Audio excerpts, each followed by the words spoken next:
요한 2서 말씀 보겠습니다. 여기 프린트물 보면서 같이 보겠습니다. 오늘 요한 2서는 딱 한 장으로 되어 있습니다. 근데 여기 처음 시작이 1절에 장로인 나는 이렇게 기록합니다. 사도인데도 불구하고 장로라고 표현하는 거기에는 바로 교회의 의미를 많이 두는 것 같습니다. 그래서 첫 번째 1절에서부터 6절까지 우리는 누구인가 라는 것을 먼저 보겠습니다. 그리고 이 6절부터 13절까지 우리는 어떻게 살아야 되는가 라는 그것을 보겠습니다.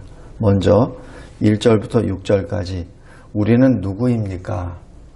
1절에 우리는 교회의 성도들입니다. 교회 성도들은 누구입니까? 고린도전서 1장 2절에 하나님의 교회입니다. 누구 어떤 사람의 교회가 아니라 하나님의 교회입니다. 그리스도 예수 안에서 거룩하여지고 성도라 부르심을 받은 자들이 바로 교회 성도들입니다. 그래서 성도는 구별된 자입니다. 이 레위기 11장에서도 말씀하셨죠. 너희는 거룩하라. 이는 내가 거룩하기 때문이니라 하신 그 말씀입니다. 바로 그 거룩이 바로 우리 성도라는 그 뜻입니다. 그래서 우리 성도라는 그 말 자체가 굉장히 소중하고 귀한 표현입니다. 그리고 그 성도들은 골로새서 1장 2절에 그리스도 안에서 신실한 자들, 신실한 형제들입니다. 신실이라고 말을 하는 것은 변함이 없다는 하나님의 성품 가운데 하나입니다. 그래서 하나님의 성품을 본받는 자, 바로 신실한 자, 신실한 형제들이죠. 그런데 우리 능력으로 안 됩니다. 그래서 그리스도와 연합된 자만이 가능한, 그리스도 안에 있는 그리스도인만이 가능합니다. 그리고 오늘 1절에 장로인 나는 바로 택하심을 받은 부녀와 그의 자녀들에게 편지하노니 바로 상대가 어떤 상대입니까? 참으로 사랑하는 자요. 진리를 아는 모든 자도 사랑하는 자라는 그 뜻입니다. 이것이 바로 교회 성도의 정의입니다. 저와 여러분은 바로 그러한 교회 성도들입니다. 그 다음에 우리는 누구입니까? 택하심을 받은 하나님의 백성입니다. 에베소서 1장 4절 6절에 이렇게 나옵니다. 창세전에 그리스도 안에서 택하심을 받아 하나님의 기쁘신 뜻대로 그리스도로 말미암아 하나님의 아들들이 되어 하나님의 은혜와 영광을 찬송하는 자들, 바로 이 사람들이 하나님의 백성입니다. 아들이라고, 하나님의 아들들이라고 표현하는 것은 남녀 차별이 아니라 하나님의 기업을 받는 자라는 의미에서 아들들이라고 표현했다고 제가 말씀드렸습니다. 요한복음 6장 37절에 이렇게 기록합니다. 주님께서 아버지께서 내게 주시는 자는 다 내게로 올 것이요. 그리고 내가 쫓아내지 아니하리라. 바로 하나님 아버지께서 택하여 주셔서 성자 하나님 예수 그리스도께로 보내주시는 자, 주시는 자가 바로 우리들입니다. 또 요한복음 6장 44절에 우리의 능력이 아니라 아버지께서 이끌어 주신다라는 그 표현이 나옵니다. 헬라어로 엘코우라는 그 뜻은 어떤 강제력을 가지고 이끌어 온다는 그 얘기죠. 그래서 아버지께서 강제로 우리를 예수께로 이끌지 아니하시면 누구도 주님께 올 자가 없다라는 강력한 하나님의 선택과 주님의 견인과 주님의 섭리에 대한 말씀입니다. 그래서 요한복음 6장 65절에 내 아버지께서 오게 하여 주지 아니하시면 누구든지 내게 올 수 없다라는 그 말씀이 여기서 또한 강조됩니다. 마태복음 16장에 보면은 예수님이 제자들에게 말씀하시죠. 세상 사람들이 나를 누구라고 보느냐? 그러니까 세례 요한이라고 합디다. 엘리야라고 합디다. 라고 얘기합니다. 그럴 때 예수님이 말씀하십니다. 너희는 나를 누구라고 보느냐? 그때 베드로가 살아계신 하나님의 아들이시요 또 그리스도이십니다라고 고백할 때 예수님이 베드로를 향하여 굉장히 기뻐하시며 말씀합니다. 내가 복받은 자다. 그런데 이 내가 알고 있는 이 사실은 아버지께서 너에게 알려주신 것이다. 혈육에 의하여 얻은 것이 아니라 아버지께서 알려주신 것이다 라고 그렇게 말씀하십니다. 성도 여러분, 요한 2서 1절에 택하심을 받은 부녀와 자녀들, 바로 그 뜻이 바로 이러한 굉장히 큰 뜻이 있습니다. 하나님께서 우리를 택하여 주시고 우리를 이끌어서 예수 그리스도께로 인도하셨기 때문에 우리는 하나님의 사람, 그리스도인이 된 것이죠. 셋째로 3절부터 6절까지 하나님의 사랑을 받아 서로 사랑하는 하나님의 사람입니다. 우리 요한일서 4장 잘 아시잖아요. 우리가 사랑함은 우리가 사랑한 것이 아니라 하나님이 우리를 먼저 사랑하셨기 때문에 사랑했다는 얘기죠. 그러니까 우리가 사랑을 한다는 얘기는 하나님으로부터 사랑을 받았다는 의미가 됩니다. 요한복음 17장 26절에 내가 아버지의 이름을 그들에게 알게 하였고 또 알게 하리니 이는 나를 사랑하신 사랑이 그들 안에 있고 나도 그들 안에 있게 하려 함이니이다 라고 하나님 아버지께 기도하는 그 내용입니다. 바로 그 사랑이 실현되었기 때문에 우리가 서로 사랑하게 되는 것이죠. 그 다음에 또 3절부터 6절까지 이 진리에 대한 내용이 계속 반복적으로 나옵니다. 이 진리와 이 그리스도와의 연합이 거기서 계속 직결이 됩니다.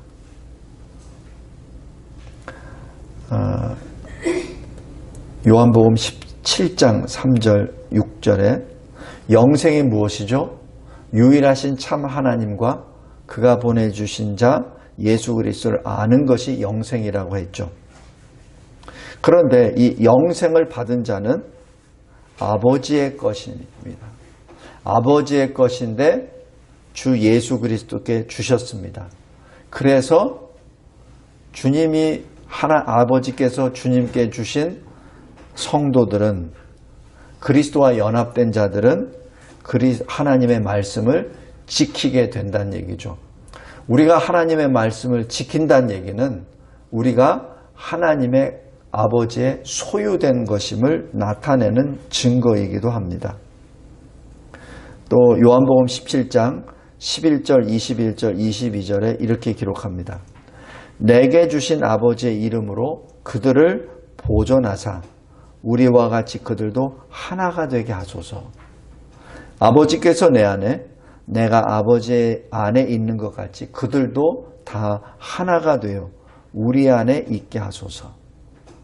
또 우리가 하나 된 것 같이 그들도 하나가 되게 하려 함입니다. 라고 말씀하면서 이 말씀을 통해서 또 진리를 통해서 우리가 그리스도와 연합된 그리스도인이라는 것을 계속해서 반복적으로 설명을 하고 반복적으로 하나님께 기도하고 또 이 기도 사실을 제자들이 듣게 하십니다. 요한복음 17장에 나오는 예수님의 그 기도문은 제자들에게 들으라고 하신 말씀이죠. 하나님 아버지께 드리는 기도지만 제자들에게 들으라고 하신 말씀이고, 그 기도문으로 끝난 것이 아니라 바로 우리에게 주시는 교훈이요 진리입니다. 그래서 그 기도문을 통하여 우리가 그리스도와 연합된 그리스도인이라는 것을 알게 됩니다. 그 다음에 4절 6절에 보면은 우리는 진리와 사랑으로 은혜, 긍휼, 평강의 옷을 입은 새로운 피조물이라는 사실입니다. 요한일서 4장 9절에 보면은 하나님의 사랑이 우리에게 이렇게 나타난 바 되었으니 하나님이 자기의 독생자를 세상에 보내심은 그로 말미암아 우리를 살리려 하심이라라고 말씀합니다. 그래서 우리를 살리시기 위하여 독생자 예수 그리스도를 보내주셨죠. 그래서 독생자의 이름이 예수가 된 것이죠. 그런데 어떻게 살립니까? 죄로부터 우리를 구원해 내심으로 우리를 살리신 것이죠.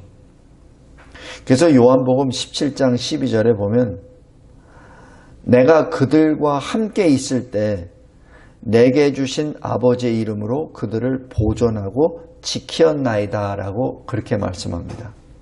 그리고 그중 하나도 멸망하지 않고 다 살릴 것입니다. 그리고 멸망당하는 자는 멸망의 자식밖에 없다라고 주님께서 선언하십니다. 그러면서 그 부활하신 주님이 두려워 떠는 제자들이 문을 걸어 잠기고 그 방에 있을 때 호련히 나타나셔서 가장 먼저 주신 말씀, 평강입니다. 평강입니다. 바로 이 평강이 새로운 피조물이라는 그 사인이기도 합니다. 왜냐하면 옛사람은 항상 두려워하죠. 무엇을 두려워하죠? 죽음을 두려워합니다. 자기가 죄인임을 시인하든 시인하지 않든 죽음을 두려워합니다. 모든 인간은 죽음을 두려워하죠. 그러나 그리스도 안에서 새 생명을 받은 새로운 피조물은 두려움이 아니라 평강의 옷을 입습니다. 그래서 죽음을 두려워하지 않습니다. 그래서 고린도후서 5장 17절에 누구든지 그리스도 안에 있으면 새로운 피조물이라고 그렇게 고백을 하죠. 그래서 요한 2서 첫 번째 주제는 바로 우리는 하나님으로부터 특별히 택하심을 받은 하나님의 사람이요, 또 하나님의 사랑과 진리로 말미암아 그리스도 안에서 연합된 자로 하나님의 백성임을 여기서 나타냅니다. 그래서 1절에 장로인 나는 이라고 사도 요한이 말합니다. 원래대로 하면은 사도 요한이라고 아마 분명히 얘기했을 겁니다. 그러나 교회 성도들에게, 특별히 여기 보면은 부녀들에게, 여자 성도들에게 전하시는 그 특별한 말씀에 나도 교회의 성도입니다 라고 고백하는 그 내용입니다. 교회 성도라는 그 말 자체가 이토록 귀하고 이토록 소중한 생명의 직분입니다. 다음에 우리는 어떻게 살아야 됩니까? 커다랗게 두 번째입니다. 6절에 보십시오. 사랑은 이것이니 우리가 그 계명을 따라 행하는 것이요 라고 기록합니다. 성도 여러분, 사랑 어찌 보면은 그냥 이 손에 잡히지 아니하는 어떤 명사입니다. 그런데 분명히 행하는 것 동사라고 표현합니다. 사랑은 행하는 것이죠. 근데 무엇을 행합니까? 계명을 따라 행하는 것이죠. 근데 계명을 따라 무엇을 행합니까? 진리를 행하는 것이죠. 그래서 바로 진리와 사랑은 바로 직결이 됩니다.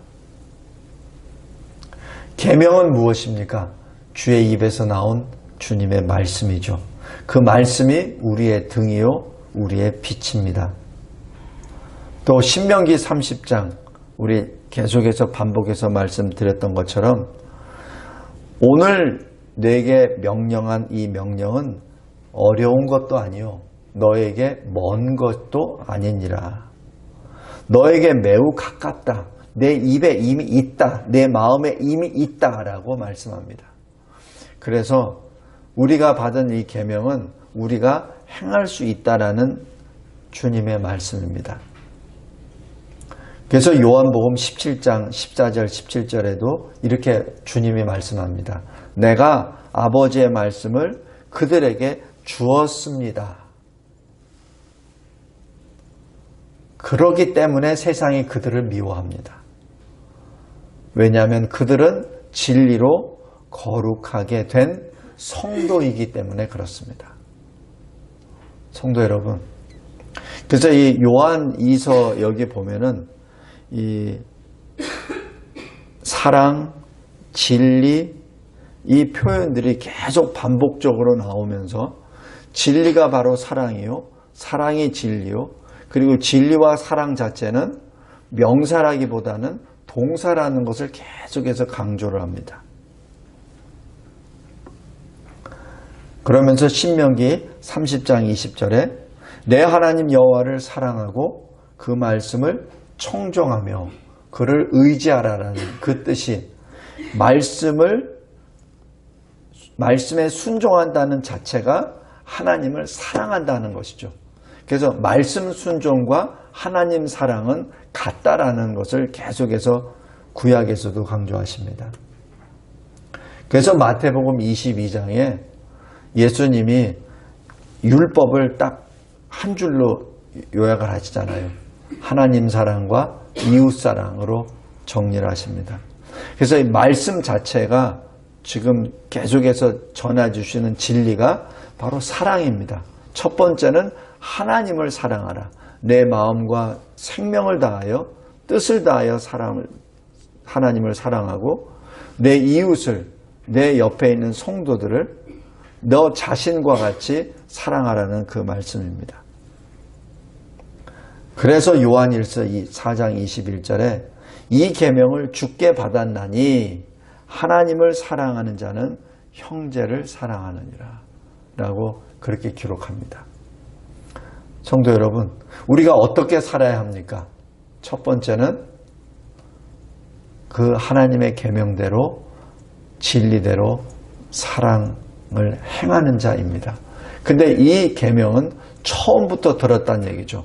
우리가 전도 받을 때부터, 우리가 하나님의 이름을 받을 때부터, 우리가 예수 그리스도 복음을 받을 때부터 받은 것이 바로 이 계명이라는 얘기입니다.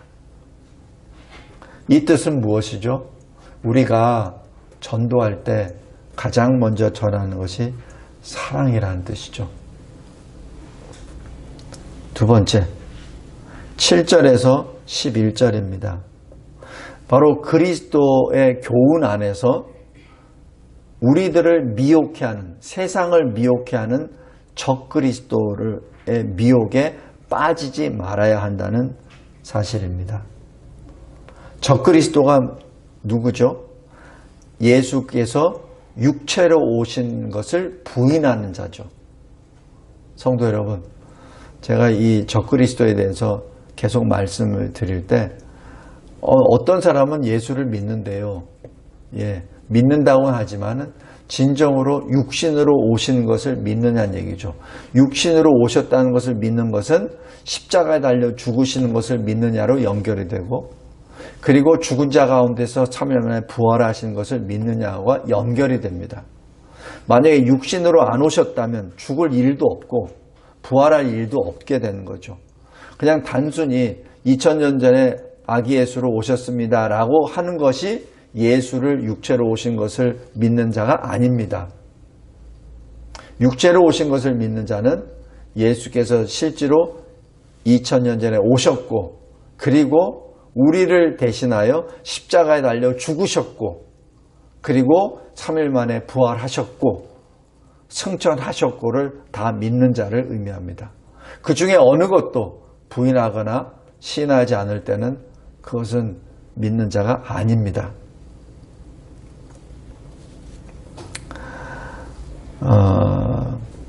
요한복음 17장 15절에 보면은 예수님께서 하나님 아버지께 이렇게 말씀합니다. 내가 간절히 비옵는 것은 저들을 이 세상에서 데려가기 위함이 아니요 다만 악에 빠지지 않게 보존하시기를 위함입니다.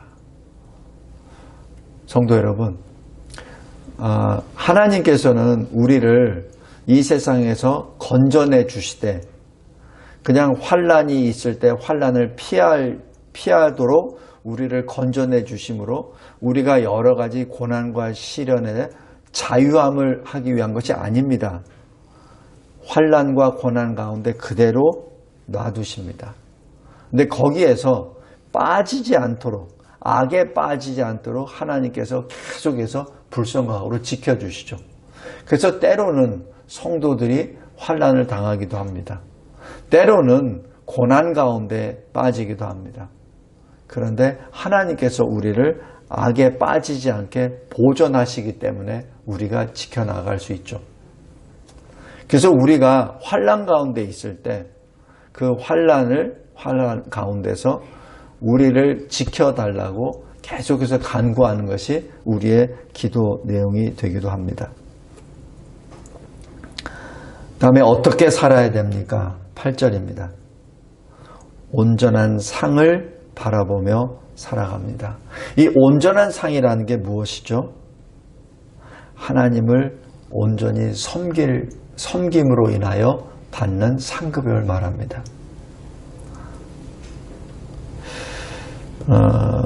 지난주 우리 주일 설교 때도 제가 언뜻 말씀드렸는데 이 세상에서 우리가 예수 그리스도를 믿음으로 살고 그리고 저 천국에 갔을 때 우리는 과연 무엇을 합니까?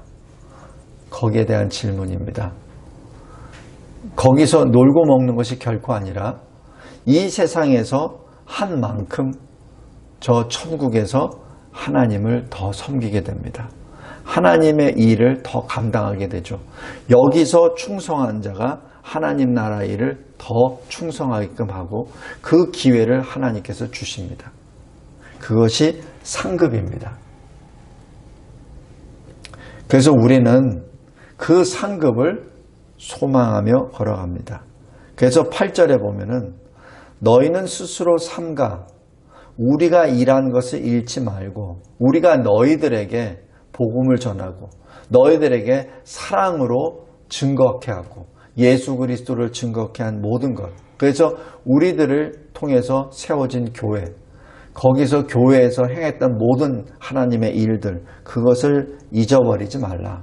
오직 온전한 상을 받으라. 라는 얘기는 너희도 똑같이 하나님과 주 예수 그리스도를 온전히 섬김으로 저 천성에 가서 주님이 주시는 그 온전한 상급을 받을 그 마음으로 이 세상을 살라는 그 뜻입니다. 마태복음 25장 21절 23절에 충성된 종아 잘하였다. 내가 작은 일에 충성하였으니 내가 많은 것을 너에게 맡기겠다. 라는 그 말씀이 바로 우리가 천성에서 천국에서 어떤 모습으로 살 것인지를 예수님께서 미리 비유로 설명해 주신 것입니다. 요한계시록 22장 12절에도 주님이 말씀하십니다. 내가 속히 오리니 내가 줄 상이 내게 있다. 각 사람에게 그가 행한 대로 갚아주겠다라고 말씀하시죠. 지금 예수님이 육신을 입고 2000년에 말씀하신 마태복음 25장의 그 말씀과 이제는 재림 예수로서 사도 요한에게 주신 그 말씀이 바로 요한계시록 22장 12절 말씀입니다. 똑같습니다. 그러한 모든 것을 믿음으로 받은 사도 바울이 디모데후서 4장 7절에 이렇게 말씀합니다.